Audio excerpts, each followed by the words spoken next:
Unified 911, anong matutulong namin sa'yo? Anya ti maitulong mi ken kapo. Anong may tatabang ko sa Unsay imo? akong ikatabang nimo? Ngini makadabang na misal ka no. Sa anumang wika o dialekto, may tulong na darating sa iyo.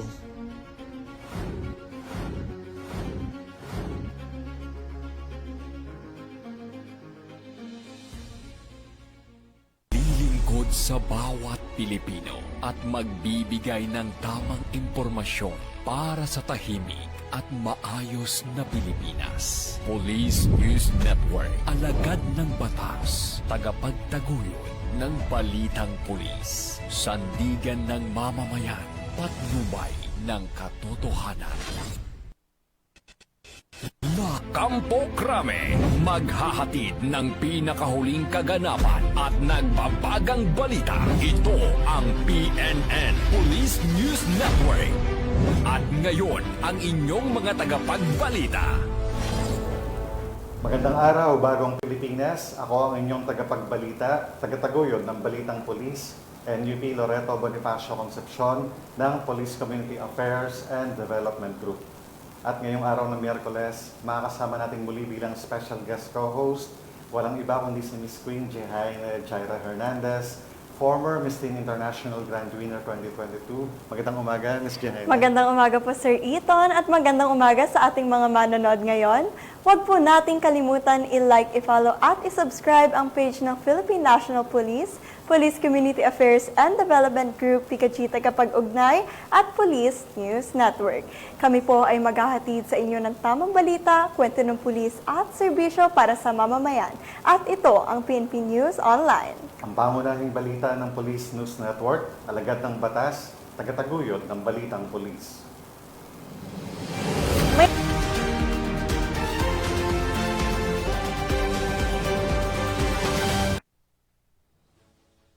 Dapat niyong abangan.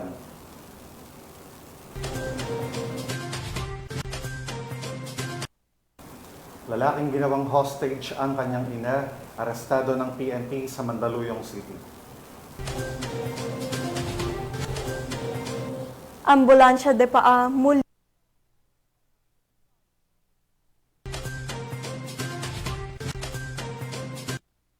Lalaking may kasong statutory rape, arestado ng mga otoridad sa Samar.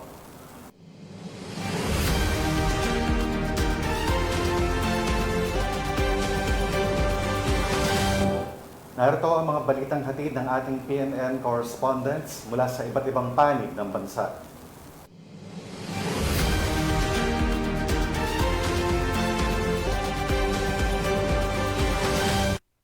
Natin ang balita mula sa bahagi ng Luzon.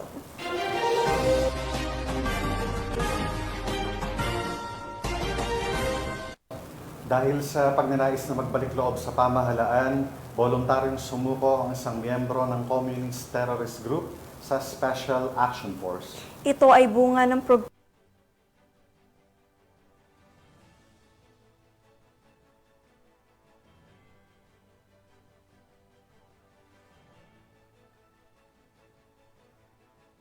na pinangasiwaan ng 92nd Special Action Company, 9th Special Action Battalion Mobile Intelligence Team ng PNP SAF, katuwang ang Sorsogon City Police Station, Sorsogon Police Provincial Office, iba pang unit ng PNP at Philippine Army ang kusang loob na pagsuko ng isang PSR-listed Communist Terrorist Group member na kinilalang si alias Mark. Si alias Mark ay kabilang sa listahan ng PSR mula sa ikalawang kwarter ng taong 2018 hanggang ikalawang kwarter ng 2022. Sa ilalim ng Larangan 1, Kumiting Probinsya 3 na ngayon kabilang sa Kilusang Guerrilla 1 ng Sub-Regional Committee 3, Bicol Regional Party Committee na kumikilos sa lalawigan ng Sorsogon. Sa kanyang pagsuko, isinuko niya ang isang caliber .357 Magnum. Kasalukuyan siyang sumasailalim sa dokumentasyon at proseso para sa posibleng pagkakasama sa Enhanced Comprehensive Local Integration Program, isang programa ng pamahalaan na layunin tulungan ang mga dating rebelde na makabalik sa normal na pamumuhay sa lipunan. At mula dito sa headquarters sa Fort Santo Domingo, Santa Rosa City, Laguna, ang tahanan ng inyong tagaligtas. Ako ang inyong PNN correspondent, Police Corporal Marcelino Termeres, alagad ng batas, tagataguyod ng Balitang Pulis. Maraming salamat, Police Corporal Termeres. Arestado ang isang drug suspect sa isinagawang search warrant operation ng mga otoridad sa Alaminos City, Pangasinan. Yan ang balitang hatid ni Patrolman Dennis Carenal. Hinalang tulak ng iligal na droga ang arestado sa isang operasyon ng pulisya sa Barangay Palamis, Alaminos City, Pangasinan noong October 20, 2025. Ayon sa ulat ng pulisya, bandang alas 5:50 ng umaga ng ikinasal ng Alaminos City PNP sa pangunguna ni Police Lieutenant Colonel John Ringo R. Quintinita ang search warrant operation laban kay alias Cardo, 31 anyos, walang trabaho at residente ng sabing barangay. Sa bisa ng search warrant operation na inisyu ng Regional Trial Court Branch 54, nakumpiska mula suspect ang 4 na head-cell transparent plastic sachet na inihinalang shabu na may kabuuang timbang na 10 gramo at tinatayang halagang 68,000 pesos. Kasama rin na recover ang mga drug paraphernalia gaya ng aluminum foil, improvised cutter, disposable lighter at mga plastic sachet. Ang operasyon ay sinagawa sa presensya ng mga kinatawan mula sa DOJ, barangay at media bilang bahagi ng legal na proseso. Kasalukuyang inahanda ang kaso laban sa suspect para sa paglabag sa Republic Act 9165 o ang Comprehensive Dangerous Drugs Act of 2002. Mula dito sa PKG Ilocos Region, ako po ang inyong Police News Network Correspondent, Patrolman Dennis Carenal, alagad ng batas, tagataguyod ng Balitang Pulis.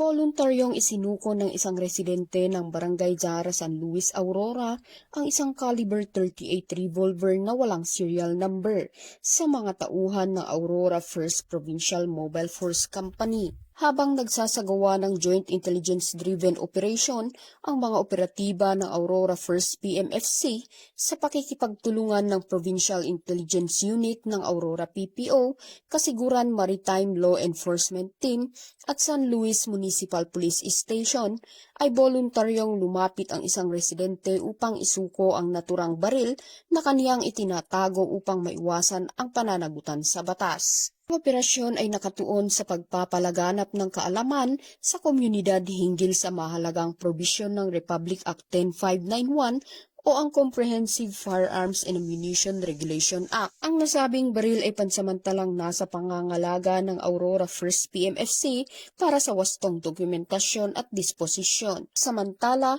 hinimok ni Police Lieutenant Colonel De La Cruz ang publiko na makipagtulungan sa pulisya at voluntaryong isuko ang anumang loose firearm upang makatulong sa pagpapanatili ng katahimikan at seguridad sa kanilang komunidad. Mula dito sa Police Regional Office 3, ako ang inyong PNN Correspondent, Patrolwoman Janice Bulahaw. Alagad ng batas, tagataguyod ng Balitang Pulis. Bulahaw. Sa mabilis na aksyon ng pulisya, arestado ang 26 anyos na lalaki sa kasong carnapping sa operasyon ng Lipa City Police Station. Yan ang tinutukan ni Patrolwoman Jessie Cris Obrero. Aresto ng mga tauhan ng Lipa City Police Station ang suspect na kinilala si alias Ram, 26 anyos, residente ng Barangay Sabang, Lipa City, Batangas, dahil sa paglabag sa Republic Act 10883 o Anti-Carnapping Act of 2016. Ayon sa investigasyon, ang biktima ay si alias Ana, 83 anyos, byuda at residente rin ng Barangay Sabang, Lipa City, Batangas. Ipinagkatiwala umano ng anak ng biktima na si alias Joey, ang isang person with disability, ang susi ng kanilang Toyota Innova sa suspect upang ipalinis sana sa car wash. Ngunit makalipas ang ilang sandali, napansin ng biktima na nawawala na ang kanilang sasakyan sa kanilang garahe. Sa mabilis na aksyon ng pulisya, naaresto si alias Ram at nabawi ang ninakaw na sasakyan sa Barangay 7, Lipa City, Batangas. Ayon kay Police Colonel Cibalo, hindi kukonsintihin ang anumang uri ng pagnanakaw, lalo na kung biktima ay mga matatanda. Dito sa Batangas, walang takas. Kasalukuyang inihahanda ang mga kaukulang dokumento para sa pagsasampa ng kaso laban sa nasabing suspect.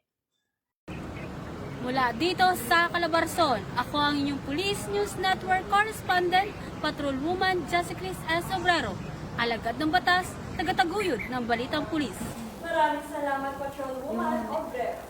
Sa patuloy na serbisyo publiko ng pambansang pulisya, agad responde ang... Yung tatlong tita ko, mami, yung kapatid ng tatay ko, puro ano yung Reyna Emperatriz, taka Reyna Elena, yung tatlong magkakasunod. na may sakit sa Bauco Mountain Province. Ang magandang balita ay mula kay Patrolwoman Grace Julian. Magpapakita ng malasakit at paglilingkod sa bayan, agad na tumugon ang mga tauhan ng First Mountain Province Provincial Mobile Force Company upang tulungan ang isang residenteng nangangailangan sa Sitio Alipodpod, Barangay Otocan Norte, Bauco Mountain Province. Ayon sa First Mountain Province PMFC, agad silang rumisponde sa isang panawagan ng tulong kaugnay ng isang lokal na residente na dumaranas ng alta presyon at hindi na makalakad. Pinamalas ng mga pulis ang tunay na diwa ng bayanihan sa pamamagitan ng pagbuhat sa pasyente gamit ang tinatawag na ambulansya de paa habang tinatahak ang higit kumulang 2 kilometro ng matarik na daang hagdang bato mula sa bahay ng pasyente patungo sa National Road sa Sitio Locong, Barangay Otocan Norte. Ipinapakita ng gawaing ito ang walang kapantay na dedikasyon ng PNP sa mga pangunahing adhikain nito ang paglilingkod, dangal at katarungan at pinapatibay pa nito ang layunin ng PNP sa palakasin ng hindi lamang sa pagpapanatili ng kapayapaan at kayusan, kundi pati na rin sa pagbibigay ng taus-pusong tulong sa oras ng pangangailangan. Mula dito sa rehiyon ng Cordillera, ako ang inyong PNN correspondent, Patrolwoman Grace Kibian, alagad ng batas, tagataguyod ng Balitang Pulis. Maraming salamat, Patrolwoman Kibian. Lalaking tumangay ng motorsiklo sa Pasig City, arestado matapos ang matagumpay na operasyon ng Pasig City Police Station. Motorsiklo ng biktima na recover. Ang buong detalye ay mula kay Patrolman Reynan Jade Gravera.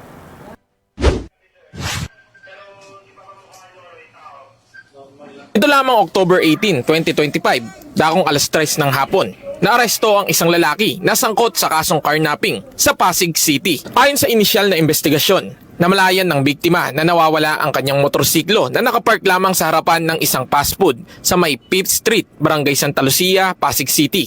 Agad nitong nireport sa himpilan ng Pasig City ang pangyayari na agad namang nirespondihan ng mga tauhan ng Substation 7, Rosario. Nagsagawa ng backtracking ng mga CCTV footage malapit sa pinangyarihan kung saan natangay ang motorsiklo ng biktima. Nang makuha ng kapulisan ng pagkakakilanlan ng sospek, agad silang nagsagawa ng follow-up operation kasama ang mga tauhan ng OnCar Pasig. Agad silang nagtungo sa San Lorenzo Ruiz, Barangay San Juan, Taytay, Rizal, kung saan huling namataan ang sospek na kinilalang si alias Juanito. Naging matagumpay ang isinagawang operasyon na nagresulta sa pagkahuli ng sospek at na-recover din ang motorsiklo ng biktima. Salamat sa Police Pasig sa agarang paghuli sa kumuha ng ating sobrang sa agarang paghuli sa kanya. Maraming salamat po. Puso po ang salamat sa ating Police Pasig. Maraming salamat po. Mabuhay ang Police Pasig. Ang sospek ay nahaharap ngayon sa kasong paglabag sa RA 10883 o ang Anti-Carnapping Act of 2016 at pansamantala itong nakakulong sa Pasig City Custodial Facility. Mula dito sa Eastern Police District, ako po ang inyong PNN correspondent, Patrolman Reynan Jade Gravera, alagad ng batas, tagataguyod ng Balitang Pulis. Maraming salamat, Patrolman Gravera. Sa mabilis na aksyon ng Mandaluyong PNP, nailigtas ang isang 88 taong gulang na biktima matapos siyang gawing hostage ng kanyang sariling anak na armado ng baril sa Mandaluyong City. Patrolwoman Jenny May Dolor, ibalita mo.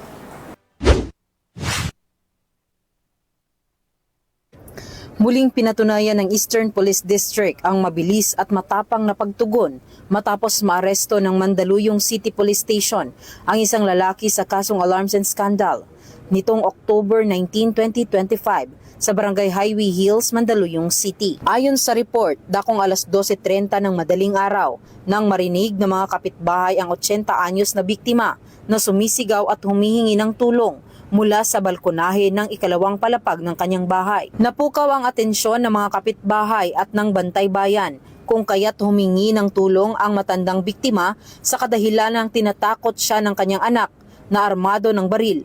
Sinubukang pakalmahin ng mga barangay tanod ang sospek, ngunit nagbanta lamang ito. Sa puntong ito ay tinawagan na nila ang kapulisan na dumating naman sa loob lamang ng 5 minuto. Pinuntahan ng mga pulis ang loob ng bakuran at nakita nila ang sospek na nakabantay sa hagdan ng bahay.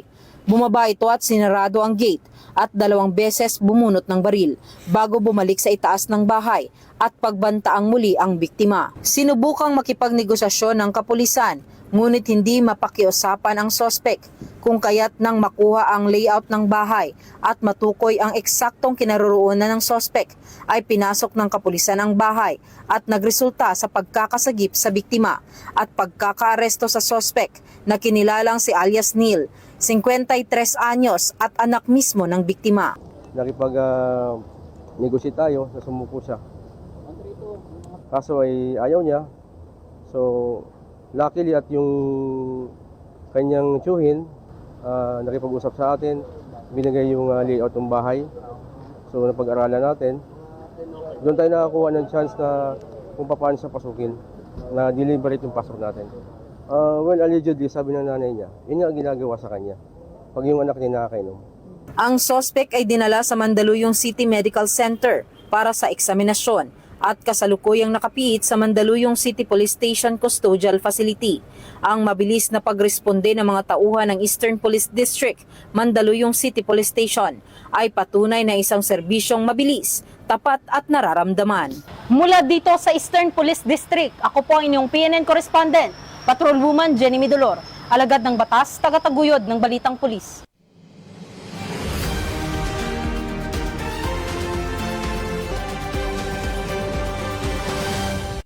Ngayon naman natin ang mga balita mula sa Visayas.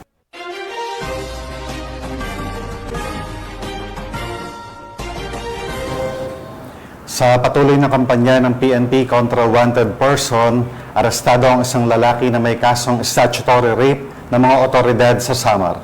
Naaresto ang suspect sa mabilis at agarang aksyon ng PNP upang masiguro ang kaligtasan ng bawat mamamayan at mabigyan ng hustisya ang nabiktima nito. Nakatutok dyan si Patrolwoman Camberley Flores. Ang isang lalaking wanted person na may kasong statutory rape matapos mahuli sa barangay Buenavista de Second San Jorge, Samar. Bandang alas 5:20 ng hapon nang maaresto ang akusado ng mga tauhan ng 1st Samar Provincial Mobile Force Company kasama ang Gandara Municipal Police Station, San Jorge Municipal Police Station at 3rd Infantry Battalion 7th Infantry Division Philippine Army. Sa bisa ng warrant of arrest para sa kasong statutory rape na walang inirekomendang piyansa. Ang akusado ay dinala sa 1st Samar PMFC Headquarters para sa kaukulang dokumentasyon at tamang disposisyon. Patunay lamang ng pambansang pulisya ay hindi nagpapabaya sa kanilang sinumpaang tungkulin na hulihin ang mga taong tiwalag sa batas upang mapanatiling ligtas ang komunidad nang sa gayon may patupad ang kapayapaan sa bansa para sa ligtas at maunlad na bagong Pilipinas. Mula dito sa Tacloban City, ako ang inyong PNN correspondent, Patrolwoman Flores, alagad ng batas, tagataguyod ng Balitang Pulis. Tapos na nilipat ko. Maraming salamat, Patrolwoman Flores. Ngiti sa mga labi ang naiwan sa mga kabataan matapos ang gift giving at Christmas tree lighting na isinagawa ng San Jose PNP. Patrolwoman Julibel Avior sa report. At pusong puno ng diwa ng Pasko ang ginanap na Christmas tree lighting at gift giving activity sa Robinsons Antique San Angel San Jose Antique nito lamang 20 ng Oktubre taong kasalukuyan.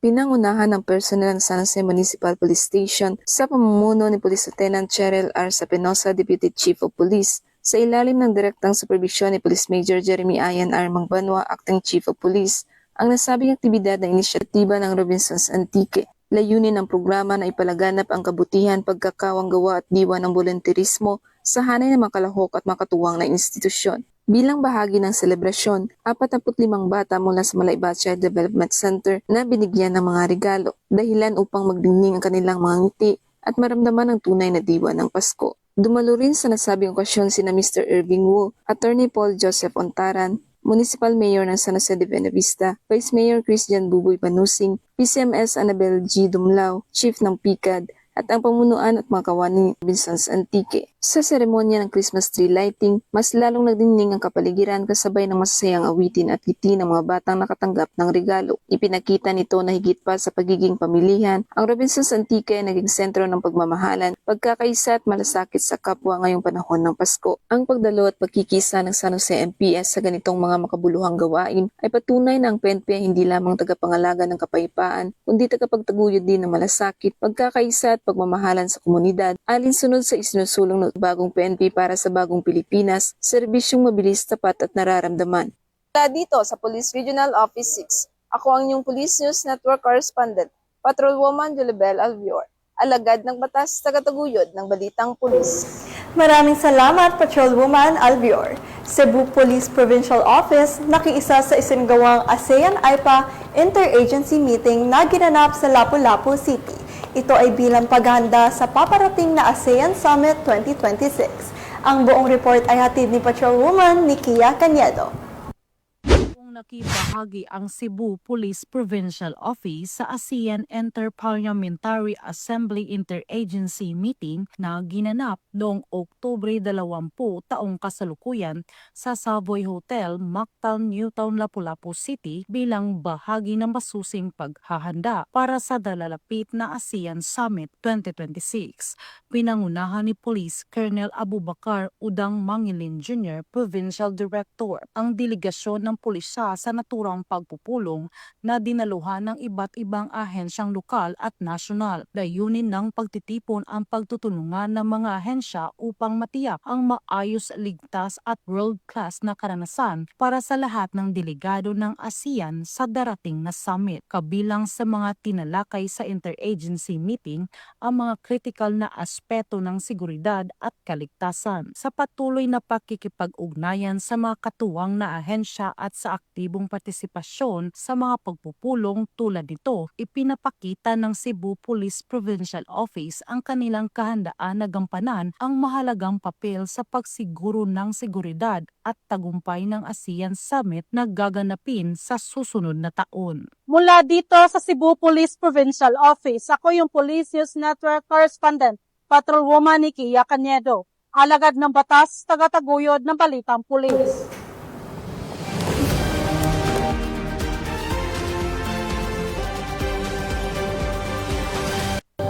Narito naman ang mga balita mula sa bahagi ng Mindanao.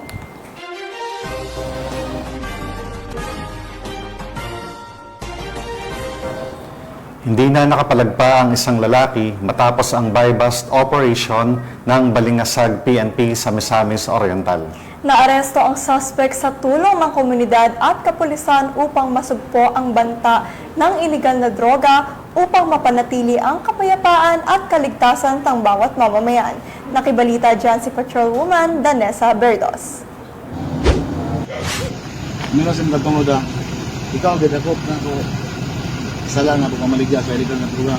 Republic Act 9165. Arestado ang isang individual sa kinasang buy-bust operasyon ng mga operatiba ng Balingasag MPS sa barangay na Piliran, Balingasag, Misamis Oriental. Kinilala ni Police Major Renz Marion Serrano, OIC ng Balingasag MPS, ang suspect na si alias Mac, lalaki at residente ng nasabing lugar.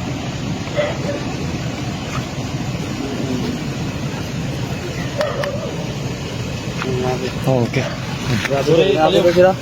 Sa kinasang operasyon ng mga operatiba ay nakumpiskang maliliit na pakete ng hinihinalang shabu at isang 500 peso bill na ginamit bilang buy-bust money at iba pang mga non-drug items. Nahaharap ang suspect sa kasong paglabag sa RA 9165 o Comprehensive Dangerous Drugs Act of 2002. Mula dito sa Camp Capistrano, Gusa, Cagayan de Oro City, ako ang inyong Police News Network Correspondent, Patrolwoman Danessa Berdos, alagad ng batas, tagataguyod ng balitang pulis. Maraming salamat, Patrolwoman Verdos. Matapos tumama ang malakas na lindol sa Davao Oriental, nagsagawa ng relief operation ang mga miyembro ng Regional Mobile Force Battalion 13 sa mga pamilyang labis na naapektuhan ng sakuna. Patrolwoman Joanna Cawile sa report. Nagbigay ng seguridad at tulong ang mga tauhan ng Regional Mobile Force Battalion 13 sa isinagawang pamamahagi ng mga relief goods para sa mga biktima ng lindol sa Barangay Mercedes, Caraga, Davao Oriental. Pinangunahan ang aktibidad ni Police Brigadier General Marshal Mariano P. Maestrado IV, Regional Director ng Police Regional Office 13, katuwang si Police Lieutenant Colonel Michael B. Losada, Officer in Charge ng Regional Mobile Force Battalion 13. Layunin ng operasyon na matiyak ang maayos at ligtas na pamamahagi ng tulong sa mga residenteng lubos na naapektuhan ng kalamidad. Sa tulong ng RMFB 13, naging organisado at mapayapa ang distribusyon na nagbigay daan upang mabilis na maihatid ang ayuda sa mga nangangailangan. Bukod sa pagbibigay seguridad, aktibong nakibahagi rin ang mga tauhan ng RMFB 13 sa aktwal na pamimigay ng mga relief goods. Ang kanilang presensya ay nagbigay ng kapanatagan at inspirasyon sa mga residente na nakaramdam ng suporta at malasakit mula sa kapulisan. Muling pinatunayan ng RMFB 13 ang kanilang tunay na diwa ng paglilingkod at malasakit sa kapwa. Sa panahon ng sakuna, ipinapakita ng mga pulis na hindi lamang sila tagapagpatupad ng batas kundi katuwang ng bawat mamamayan sa pagbangon, pagkakaisa at pag-asa. Mula dito sa Police Regional Office 13, ako ang inyong PNN Correspondent, Patrolwoman Joanna Kawili, alagad ng batas, tagataguyod ng Balitang Pulis. Maraming salamat, Patrolwoman Kawili. Mga miyembro ng Sinswat PNP binigyang pagkilala at parangal na ginanap sa Maguindanao del Norte matapos ang kanilang paghuli sa mga most wanted person. Ang buong report ay mula kay Patrolwoman Judy Ann Alibo. Ng mga personahe ng Sultan Kudarat MPS dahil sa matagumpay na operasyon laban sa mga tinagurang most wanted person sa Provincial Headquarters Barangay Simway, Sultan Kudarat, Maguindanao del Norte. Dito lamay kadalawampu ng Oktubre taong kasalukuyan.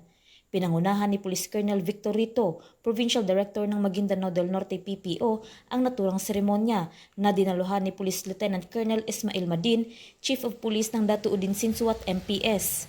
Tampok sa seremonya ang paggawad ng Certificates of Recognition sa mga tauhan ng Datuudin Sinswat Municipal Police Station bilang pagkilala sa matagumpay na operasyong paghuli sa mga naitalang most wanted persons.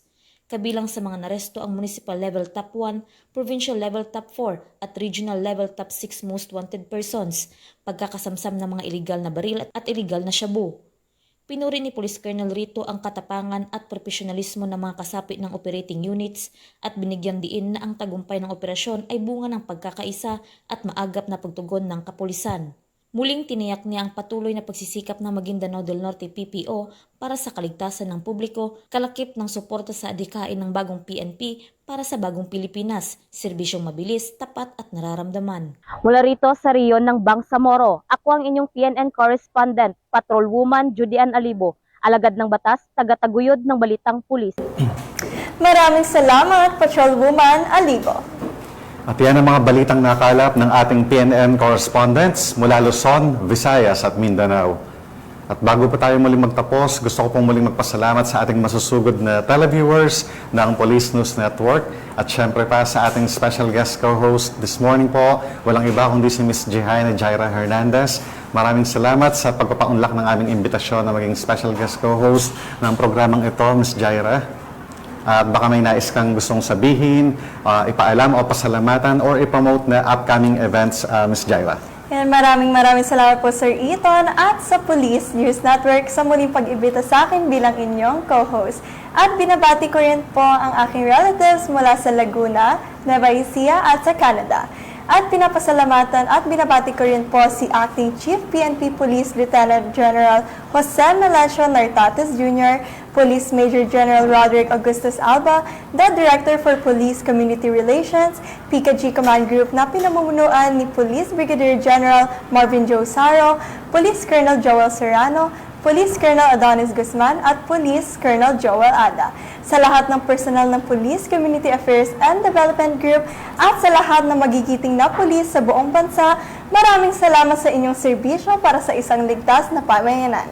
Ms. Jaira, nais ko rin batiin yung mga taga-finance service, no? Particular dyan sa 17, sina Ma'am Tess. Maraming salamat sa pag-assist po kanina dun sa payslip lag. Thanks so much. At mga ka-PNN, 64 days na lang po at Pasko na.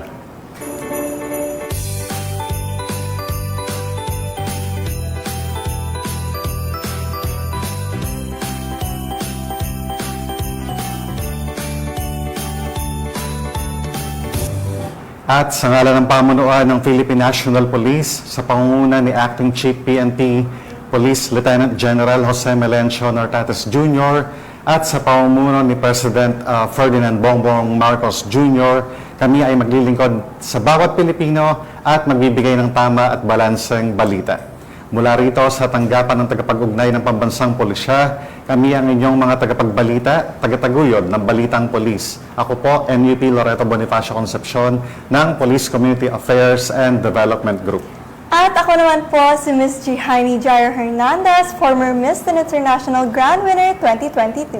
Maghahatid ng tamang balita, kwento ng pulis at serbisyo para sa mamamayan. At ito ang PNP News Online, ang pangunahing balita ng Police News Network. Sa bagong PNP, para sa bagong Pilipinas, serbisyong mabilis, tapat at nararamdaman.